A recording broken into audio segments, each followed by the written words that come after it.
Kapital struktur dan leverage. Kapital struktur atau struktur modal adalah perbandingan antara modal sendiri atau equity dan utang atau debt yang digunakan oleh suatu perusahaan untuk membiayai asetnya. Sederhananya, ini adalah cara membagi kue pendanaan antara pemilik dan kreditor. Leverage atau tingkat utang adalah ukuran seberapa besar aset perusahaan yang dibiayai oleh utang.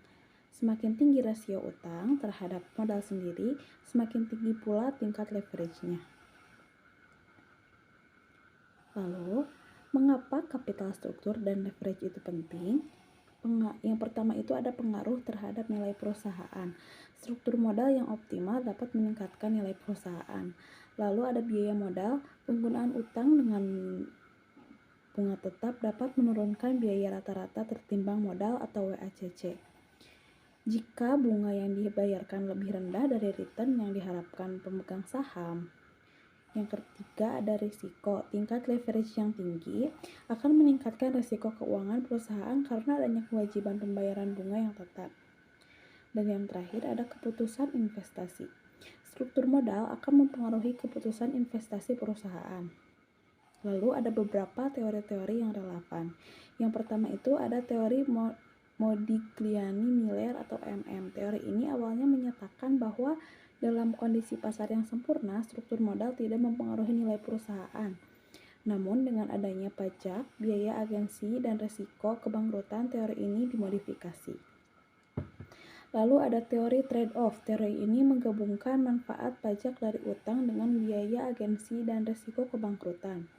Perusahaan akan mencari struktur modal yang memaksimalkan nilai perusahaan dengan mempertimbangkan trade-off antara kedua hal tersebut. Yang terakhir ada teori pecking order. Teori ini menyatakan bahwa perusahaan lebih menyukai pendanaan internal seperti laba ditahan daripada utang, dan baru akan menerbitkan saham sebagai pilihan terakhir. Lalu ada faktor-faktor yang mempengaruhi struktur modal. Yang pertama itu ada tujuan perusahaan, pertumbuhan stabilitas atau probabilitas, lalu siklus hidup perusahaan yang lebih muda cenderung lebih banyak menggunakan ekuitas, sedangkan perusahaan yang sudah mapan mungkin lebih banyak menggunakan utang. Lalu ada kondisi pasar, tingkat suku bunga atau volatilitas pasar dan ketersediaan dana. Lalu ada kebijakan pajak penghasilan perusahaan dan bunga utang. Dan terakhir ada karakteristik perusahaan seperti ukuran perusahaan, industri, dan tingkat risiko bisnis.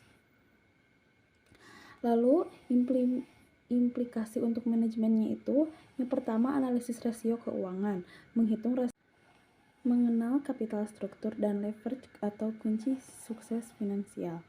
Dalam video ini kita akan membahas tentang kapital struktur dan leverage, dua konsep penting dalam manajemen keuangan yang dapat mempengaruhi nilai perusahaan dan risiko keuangan. Apa sih itu kapital struktur? Kapital struktur adalah komposisi dari modal yang digunakan perusahaan termasuk utang, saham, dan ekuitas. Contohnya, misalnya perusahaan A memiliki 50% saham, 30% utang, dan 20% ekuitas. Lalu, apa itu definisi leverage? Leverage adalah penggunaan utang untuk meningkatkan laba perusahaan. Contohnya, dengan menggunakan utang sebesar 30%, perusahaan dapat meningkatkan laba sebesar 30%. Laba bersihnya meningkat. Lalu, hubungan kapital struktur dengan leverage itu apa? Yang pertama, hubungan antara keduanya itu kapital struktur mempengaruhi leverage karena komposisi modal yang digunakan akan menentukan seberapa besar perusahaan dapat menggunakan utang. Contohnya, jika perusahaan memiliki ekuitas, maka mereka mungkin tidak perlu menggunakan banyak utang.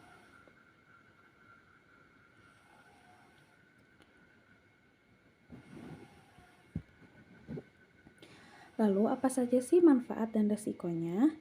Resikonya itu penggunaan utang dapat meningkat resiko keuangan karena perusahaan harus membayar bunga dan pokok utang. Dan manfaatnya, namun leverage juga dapat meningkatkan laba perusahaan jika digunakan dengan bijak. Contoh kasusnya itu misalnya perusahaan X menggunakan utang perusahaan sebesar 40%. Dan laba bersihnya meningkat 20%. Dengan demikian, leverage perusahaan X adalah 40%.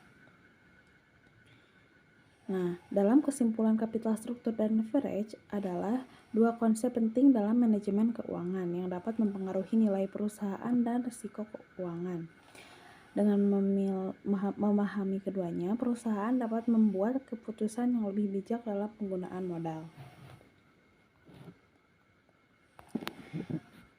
Di sini rasio-rasio seperti debt to equity ratio, interest coverage ratio, dan types interest earned untuk mengevaluasi struktur modal perusahaan. Lalu menggunakan simulasi, menggunakan model keuangan untuk menganalisis dampak perusahaan struktur modal terhadap nilai perusahaan. Yang ketiga itu pertimbangan strategis. Pertimbangan tujuan jangka panjang menggunakan dan risiko yang terkait dengan berbagai pilihan pendanaan. Kesimpulannya, struktur modal dan leverage adalah konsep fundamental dalam keuangan. Perusahaan struktur modal adalah perbandingan antara utang dan modal sendiri yang digunakan untuk membiayai aset perusahaan. Leverage mengukur seberapa besar aset perusahaan yang dibiayai oleh utang.